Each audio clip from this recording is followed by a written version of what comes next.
Chapter 2. The Diga was crowded by that time. All Heist had turned out to enjoy the evening air and to partake in the gaiety of the place. A band was playing on the movable orchestra, which was towed by 3 skinny little donkeys, day after day from one end of the dig to the other. Tonight it was its turn to be in the middle, where a large company of people was sitting on green painted chairs that cost 10 centimes for hire each, whilst children danced or ran madly round and around its base.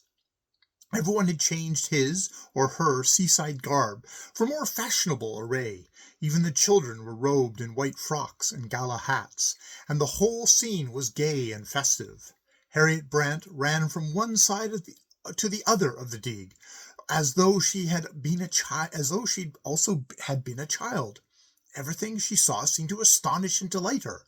First she was gazing out over the calm and placid water, and next she was exclaiming at the bits of rubbish in the shape of embroidered baskets, or painted shells exhibited in the shop windows, which were side by side with the private houses and hotels, forming a long line of buildings fronting the water. She kept on declaring that she wanted to buy that or this, and lamenting that she had not brought more money with her. "You will have plenty of opportunities to select and purchase what you want tomorrow," said Mrs. Pullen, "and you'll be better able to judge what they are like. They look better under the gas than they do by daylight, I can assure you, Miss Brant." "Oh, but they are delightful, lovely," replied the girl enthusiastically. "I never saw anything so pretty before. Do look at that little doll in a bathing costume, with her cap in one hand, her sponge in the other. She is charming, unique. Tout il a des plus beaux." She spoke French perfectly, and when she spoke English it was with a slight foreign accent that greatly enhanced its charm. It made Mrs. Pullen observe, "You are more used to speaking French than English, Miss Brant." "Yes, we have always spoke French in the convent, and it is in general use in the island. But I hoped that I spoke English like an Englishwoman. I am an Englishwoman, you know." "Are you? I was not quite sure. Brant sounds rather German." "No, my father was English. His name was Henry Brant, and my mother was Miss Carey, daughter of one of the justices of Barbados." "Oh, indeed," replied Mrs. Pullen. She did not know what else to say. The subject was of no interest to her. At that moment they encountered the nurse and perambulator, and she naturally stopped to speak to her baby. The sight of the infant seemed to drive Miss Brant wild. "Oh, is that your baby, Miss Pullen? It is really your baby?" she exclaimed excitedly. "You never told me you had one. Oh, the darling, the sweet, dear little angel. I love little white babies. I adore them. They're so sweet and fresh and clean, and so different from the little ends who smell so nasty you can't touch them. We never saw a baby in the convent, and so few English children live to grow up in Jamaica. Oh, let me hold her, let me carry her, I must." She was about to seize the infant in her arms when the mother interposed. "No, Miss Brant, please, not this evening. She is but half awake, and has arrived at the age where she is frightened of strangers. Another time, perhaps, when she has become used to you, but not now." "But I will be so careful of her. Pretty dear," persisted the girl. "I will nurse her so gently, and she will fall to sleep again in my arms. Come, my little love, come," she continued to the baby, who pouted her lips and looked as if she were going to cry. "Leave her alone," exclaimed Eleanor Layton in a sharp voice. "Do you not hear what Mrs. Pullen says, that you are not to touch her?" She spoke so acridly that gentle Margaret Pullen felt grieved for the look of dismay that darted into Harriet Brant's face on hearing it.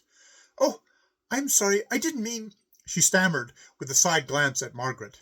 "Of course you did not mean anything but what was kind," said Mrs. Pullen. "Miss Layton perfectly understands that, and when the baby is used to you, I dare say she will be very grateful for your attentions. But tonight she is sleepy and tired, and perhaps a little cross. Take her home, nurse," she went on, "and put her to bed. Good night, my sweet." And the perambulator passed them and was gone. An awkward silence ensued between the 3 women after this little incident. Eleanor Layton walked somewhat apart from her companions, as if she wished to avoid all further controversy, whilst Margaret Pullen sought some way by which to atone for her friend's rudeness to the young stranger. Presently they came across one of the cafés chantants, which are attached to the seaside hotels, and which was brilliantly lighted up. A large awning was spread outside to shelter some dozen of chairs and tables, most of which were already occupied. The windows of the hotel salon had been thrown wide open to accommodate some singers and musicians who advanced in turn and stood on the threshold to amuse the audience. As they approached the scene, a tenor in evening dress was singing a love song, whilst the musicians accompanied his voice from the salon, and the occupants of the chairs were listening with rapt attention. "How charming! How delightful!" cried Harriet Brant as they reached the spot. "I never saw anything like this in the island." "You appeared never to have seen anything," remarked Miss Layton with a sneer.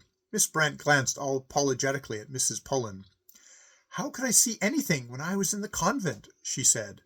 "I know there are places of entertainment in the island, but I was never allowed to go to any, and in London there was no one for me to go with.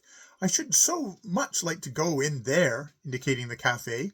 "Will you come with me, both of you, I mean, and I will pay for everything. I have plenty of money, you know."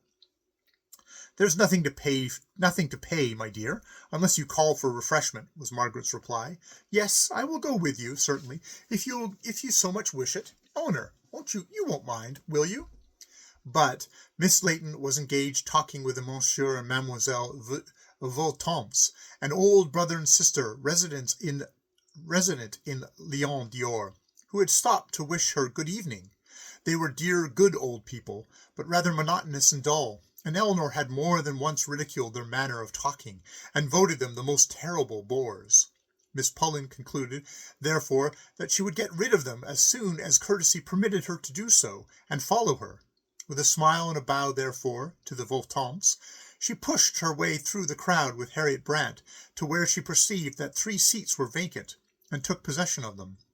They were not good seats for hearing or seeing, being to one side of the salon and quite in the shadows, but the place was so full that she saw no chance of getting any others. As soon as they were seated, the waiter came round for orders, and it was with difficulty that Mrs. Pullen prevented her companion purchasing sufficient liqueurs and cakes to serve double the number of their company. "You must allow me to pay for myself, Miss Brant," she said gravely, "or I will never accompany you anywhere again." "But I have lots of money," pleaded the girl, "much more than I know what to do with. It would be a pleasure to me. It would indeed." But Mrs. Pullen was resolute, and the 3 limonades only were placed upon their table.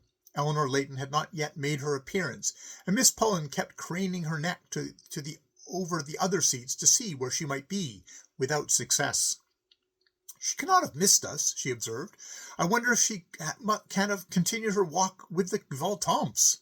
"Oh, what does it signify?" said Harriet, drawing her chair closer to that of Mrs. Pullen. "We can do very well without her. I don't think she is very nice, do you?" "You must not speak of Miss Layton like that to me, Miss Brant," remonstrated Margaret gently, "because she is a great friend of our family."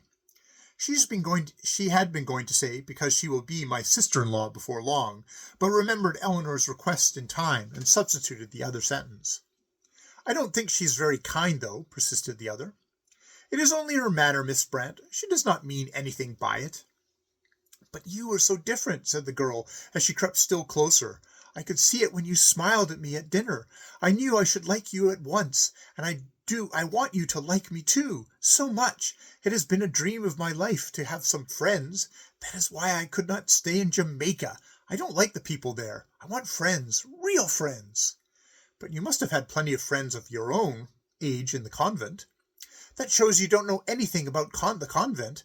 It's the very last place where they will let you make a friend. They're afraid lest you should teach each other too much. The convent I was in an Ursuline order, and even the nuns were obliged to walk 3 and 3, never 2 together, lest they should have secrets between them. As for us girls, we were never left alone for a single minute. There was always a sister with us, even at night, walking up and down between the rows of beds, pretending to read her prayers, but with her eyes on us the whole time, and her ears open to catch what we said. I suppose they were afraid that we should talk about lovers. I think the girls do talk about them when they can, more in convents than in other places, though they have never had any. It would be so dreadful to be like the poor nuns, and never to have a lover to the end of one's days, wouldn't it? You would not fancy being a nun, then, Miss Brant? Oh, I? Oh, dear, no. I would rather be dead, 20 times over. But they didn't like my coming out at all. They did try so hard to persuade me to remain with them forever. One of them, Sister Fedor, told me I must never talk even with gentlemen, if I could avoid it, and that they were all wicked, and nothing they said was true, and if I trusted them, they would only laugh at me afterwards for my pains. But I don't believe that. Do you? Certainly not, replied Margaret warmly. The sister who told you so knew nothing about men. My dear husband is more like an angel than a man, and there are many like him. You mustn't believe such nonsense, Miss Brant. I'm sure that you never heard your parents say such a silly thing. Oh, my mother and father! I never remembered hearing them say anything, replied Mrs. Brant. She had crept closer and closer to Mrs. Pullen as she spoke, and now encircled her waist with her arm and leaned her head again upon her shoulder. It was not a position that Margaret liked, nor one that she would have expected from a woman on so short an acquaintance, but she did not wish to appear unkind by telling Miss Brant to move further away. The poor girl was evidently quite unused to the ways and customs of society. She seemed, moreover, very friendless and dependent, so Margaret laid her solecism down to ignorance, and let her head rest where she had placed it, resolving inwardly, meanwhile, that she would not subject herself to be treated in so familiar a manner again. Don't you remember your parents, then? She asked her presently. Hardly. I saw so little of them, said Miss Brant. My father was a great doctor and scientist, I believe, and I am not quite sure that he knew he had a daughter. Oh, dear, my dear, what nonsense! But it is true, Mrs. Pullen. He was always shut up in his laboratory, and I was not allowed to go near that part of the house. I suppose he was very clever and all that, but he was too much engaged in making experiments to take any notice of me, and I'm sure I never wanted to see him. How very sad! But you had your mother to turn for consolation and company while she lived, surely. Oh, my mother, echoed Harriet carelessly. Yes, my mother. Well, I don't think I knew very much more about her either. The ladies in Jamaica get very lazy, you know, and keep a good deal to their own rooms. The person there I loved the best of all was old Pete, the overseer. The overseer? Of the estate and of the ends, you know. We had plenty of ends on the coffee plantations, regular African fellows with woolly heads and blubber lips and yellow whites to their eyes. When I was a little thing of 4 years old, Pete used to let me whip the little ends for a treat when they had done anything wrong. It used to make me laugh to see them wriggle their legs under the whip and cry. Oh, don't, Miss Brant, exclaimed Margaret Pullen in a voice of pain. It's true, but they deserved it, you know, the little wretches, always thieving or lying or something. I've seen a woman whipped to death because she wouldn't work. We think nothing of that sort of thing over there. Still, you can't wonder that I was glad to get out of the island. But I loved old Pete, and if he had been alive when I left, I would have brought him to England with me. He used to carry me for miles through the jungle on his back, out in the fresh mornings and the cool, dewy eves. I had a pony to ride, but I never went anywhere without his hand upon my bridle rein. He was always so afraid lest I should come to any harm. I don't think anybody else cared. Pete was the only creature who ever loved me. When I think of Jamaica, I remember my old end servant as the one friend I had there. It's very, very sad, was all that Miss Pullen could say. She had become fainter and fainter as the girl leaned against her with her head upon her breast. Some sensation which she could not define nor account for, some feeling which she had never experienced before, had come over her and made her head reel. She felt as if something or someone were drawing all her life away. She tried to disentangle herself from the girl's clasp, but Harriet Brant seemed to come after her like a coiling snake till she could stand it no longer, and faintly exclaiming, Miss Brant, let go of me, please. I feel ill. She rose and tried to make her way between the crowded tables towards the open air. As she stumbled along, she came against, to her great relief, her friend Eleanor Layton. "Oh, Eleanor," she gasped, "I don't know what is the matter with me. I feel so strange, so lightheaded. Do take me home." Miss Layton dragged her through the audience and made her sit down on a bench facing the sea. "Why, what's the matter?" demanded Harriet Brant, who had made her way after them. "Is Mrs. Pullen ill?" "So it appears," replied Miss Layton coldly. "But how it happened, you should know better than myself. I suppose it is very warm in there." "No, no, I do not think so," said Margaret, with a bewildered air. "We had chairs close to the side, and Miss Brant was telling me of her life No, I don't think so," said Margaret, with a bewildered air. "We had chairs close to the side, and Miss Brant was telling me of her life in Jamaica, when such an extraordinary sensation came over me. I can't describe it. It was just as if I had been scooped hollow." At this description, Harriet Brant burst into loud laugh, but Eleanor frowned her down. "It may seem like a laughing matter to you, Miss Brant," she said in the same cold tone, "but it is none to me. Mrs. Pullen is far from strong, and her health is not to be trifled with. However, I shall not let her out of my sight again." "Don't make a fuss about it, Eleanor," pleaded her friend. "It was my own fault, if anyone's. I think there must be a thunderstorm in the air. I have felt so oppressed all the evening. Or is it the smell from the dunes, worse than usual? Perhaps I ate something at dinner that disagreed with me." "I cannot understand it at all," replied Miss Layton. "You are not used to fainting or being suddenly attacked in any way. However, if you feel able to walk, let us go back to the hotel. Miss Brant will doubtlessly find someone to finish the evening with."